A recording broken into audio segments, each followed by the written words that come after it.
Assalamualaikum warahmatullahi wabarakatuh.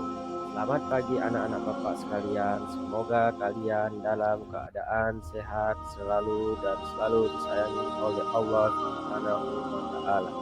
Amin ya robbal alamin. Di kali ini kita akan belajar tentang iman kepada kitab-kitab Allah. Mari anak-anak kita simak video pembelajaran berikut ini bersama Bapak Kolorelo SPD. Mari anak-anak kita renungkan. Apa jadinya apabila kita menaiki kendaraan di jalan namun tidak memiliki tujuan yang jelas? Kita hanya akan berputar-putar tapi tidak tahu kemana akan pergi. Selain itu, kita hanya akan membuang-buang bahan bakar, dan bahkan lama-kelamaan kita bisa tersesat, anak-anak Bapak sekalian. Demikian juga dengan kehidupan di dunia ini. Jika hidup ini tidak memiliki arah dan tujuan yang benar, maka akan menghabiskan usia dengan sia-sia, tanpa ada manfaat apapun.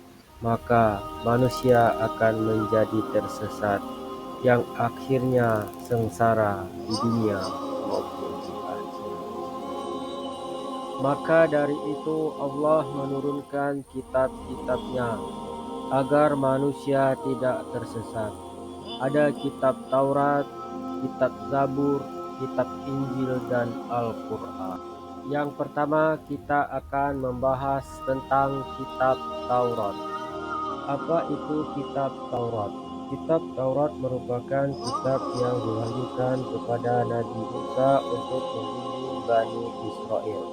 Kitab ini diturunkan di Bukit Turisna atau Sinai pada abad 12 sebelum Masehi. Ini tercatat dalam kitab Taurat dalam Quran surat Al-Isra yang bunyinya Bismillahirrahmanirrahim. Wa ataina Musal kitaba wa ja'alnahu hudan li bani Israila alla tattahidu min wakila, yang artinya kami memberi Musa kitab dan menjadikannya sebagai petunjuk bagi Bani Israel. Janganlah kamu mengambil pelindung selain aku. Adapun bahasa yang digunakan dalam kitab Taurat adalah bahasa Ibrani. Isi kitab Taurat ada 10. Yang pertama, perintah mengesahkan Allah Subhanahu wa taala. Yang kedua, perintah menghormati ayah dan ibu. Yang ketiga, perintah mensucikan hari Sabtu, larangan menyembah berhala, larangan menyebut nama Allah Subhanahu wa taala secara sia-sia, larangan membunuh manusia, larangan berbuat zina, larangan mencuri, larangan menjadi saksi palsu, larangan mengambil hak orang lain.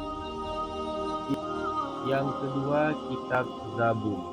Kitab Zabur diwahyukan kepada Nabi Daud alaihissalam untuk Bani Israel atau umat Yahudi. Kitab ini diturunkan sebelum 10 Masehi atau 2 abad setelah kitab Taurat di daerah Yerusalem. Adapun kitab Zabur ditulis dengan bahasa Hibri. Selanjutnya kitab Injil.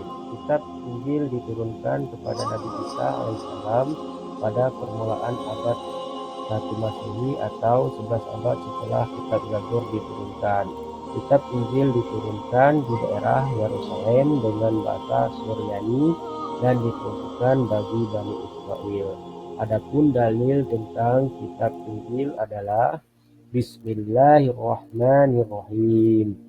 Qala inni abdullahi taniyal kitaba wa ja'alani nabiyya, yang artinya dia bisa berkata, sesungguhnya aku hamba Allah Dia akan memberiku kitab Injil dan menjadikan aku seorang nabi. Sebagaimana kita ketahui, Nabi Isa ini berkata sewaktu ia masih kecil atau balita, dan ini adalah mukjizat dari Allah Subhanahu wa taala. Adapun isi secara umum di kitab Injil adalah satu, perintah kembali mengesahkan Allah Subhanahu wa taala. Yang kedua, membenarkan keberadaan kitab Taurat. Yang ketiga, menghapus beberapa hukum-hukum yang ada di kitab Taurat sesuai dengan perkembangan zaman.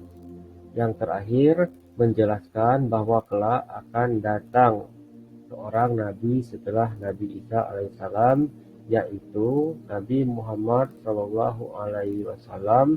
Di samping penjelasan dari kitab Injil, penjelasan ini juga ada di kitab Taurat. Yang terakhir, kitab Al-Quran. Kitab Al-Quran diturunkan oleh Allah Subhanahu wa taala kepada Nabi terakhir, yaitu Nabi Muhammad Shallallahu alaihi wasallam, melalui malaikat Jibril dengan bahasa Arab. Kitab Al-Quran diturunkan pada abad ke-7 Masehi. Kitab Al-Quran diturunkan sebagai penyempurna dari kitab-kitab sebelumnya. Kitab Al-Quran, adapun secara umum pokok yang terkandung dalam kitab Al-Quran adalah satu, akidah keyakinan kepada Allah Subhanahu wa taala, seperti mengesahkan Allah Subhanahu wa taala dan tidak menduakannya. Yang kedua, akhlak budi pekerti seperti akhlak yang baik dan menjauhi perbuatan yang tercela. Yang ketiga, ibadah seperti sholat, zakat, puasa, dan ibadah lainnya. Yang keempat, muamalah yang berkaitan berhubungan dengan sesama manusia seperti jual beli. Dan yang terakhir, sejarah, yaitu kisah-kisah umat terdahulu. Nah, itulah tadi kitab-kitab Allah Subhanahu wa taala sebagai petunjuk bagi umat manusia agar tidak tersesat di dunia dan di akhirat. Namun perlu kita ketahui, ada satu lagi yang bernama suhuf. Suhuf yaitu lembaran-lembaran terpisah yang berisi wahyu dari Allah Subhanahu wa taala. Secara rinci, nabi yang mendapat suhuf dari Allah Subhanahu wa taala adalah Nabi Ibrahim menerima 10 suhuf, dan yang kedua Nabi Musa menerima 10 suhuf. Adapun dalil tentang suhuf yaitu A'udzubillahi minasyaitonirrajim. Bismillahirrahmanirrahim. Inna hadza lafis suhufil ula suhufi Ibrahim wa Musa, yang artinya sesungguhnya ini terdapat dalam kitab-kitab yang dahulu, yaitu kitab-kitab Ibrahim dan Musa. Quran surat Al-Maidah. Itulah materi tentang kitab-kitab Allah Subhanahu wa taala. Maka akhiri, wabillahi taufiq wal hidayah. Assalamualaikum warahmatullahi wabarakatuh.